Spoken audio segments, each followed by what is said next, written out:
दोस्तों, आज हम बात करने वाले हैं उस मैच की जिसने एक बार फिर डीएलएस यानी डकवर्थ लुईस स्टेन मेथड पर बड़े सवाल खड़े कर दिए हैं। इंडिया बनाम ऑस्ट्रेलिया के पहले वनडे में बारिश ने खेल का रुख बदल दिया, लेकिन असली चर्चा इस बात पर है कि आखिर डीएलएस पद्धति पहले बल्लेबाजी करने वाली टीमों के खिलाफ क्यों जा रही है। इस पर पूर्व क्रिकेटर और कमेंटेटर आकाश चोपड़ा ने जो बातें कही, उसने पूरे क्रिकेट जगत में बह छेड़ दी है। तो चलिए जानते हैं पूरा मामला क्या है। पहले वनडे में भारत ने टॉस जीतकर बल्लेबाजी का फैसला किया। दोस्तों, शुरुआत तो ठीक रही, लेकिन अचानक बारिश आ गई। मैच को 50 ओवर से घटाकर 26 ओवर का कर दिया गया। भारत ने फिर 26 ओवर में 9 विकेट खोकर 136 रन बनाए। अब सामान्य सोच कहती है कि जब कोई टीम 136 रन बनाती है तो दूसरी टीम को कम से कम इतने या उससे ज्यादा रन बनाने चाहिए, लेकिन डीएलएस मेथड के हिसाब से ऑस्ट्रेलिया को सिर्फ 131 रन का टारगेट मिला, यानी 5 रन कम। यही वो बिंदु था जिसने आकाश चोपड़ा को सोचने पर मजबूर कर दिया। उन्होंने ट्वीट करके लिखा, अगर पहले बल्लेबाजी करने वाली टीम ने 136 बनाए हैं और पीछा करने वाली टीम को 131 का टारगेट दिया गया है, तो ये कैसे न्याय हो सकता है।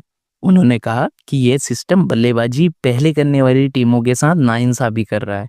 उनका तर्क था कि पहली टीम जब खेल रही होती है तब उसे ये नहीं पता होता कि ओवर कम होने वाले हैं। वो 50 ओवर की योजना से खेलती है, विकेट बचाने की सोचती है, स्ट्राइक रोटेशन करती है और रन बनाने की रणनीति उसी हिसाब से होती है। लेकिन अचानक ओवर घटने से उनकी मेहनत का पूरा गणित बिगड़ जाता है।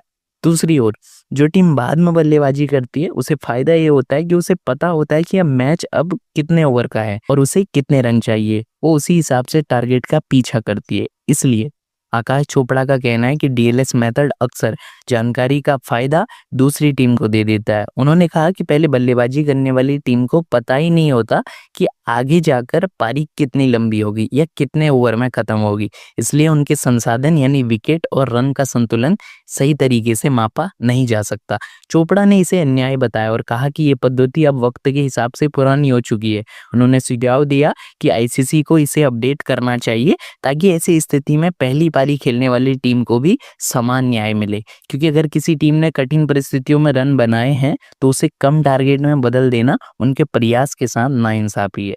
अब सवाल उठता है कि आखिर डीएलएस मेथड में गड़बड़ी कहाँ है। असल में डीएलएस का पूरा सिस्टम रिसोर्सेस यानी ओवर और विकेट के आधार पर चलता है। ये गणना करता है कि टीम के पास कितने संसाधन बचे हैं और उसी अनुपात में टारगेट तय करता है।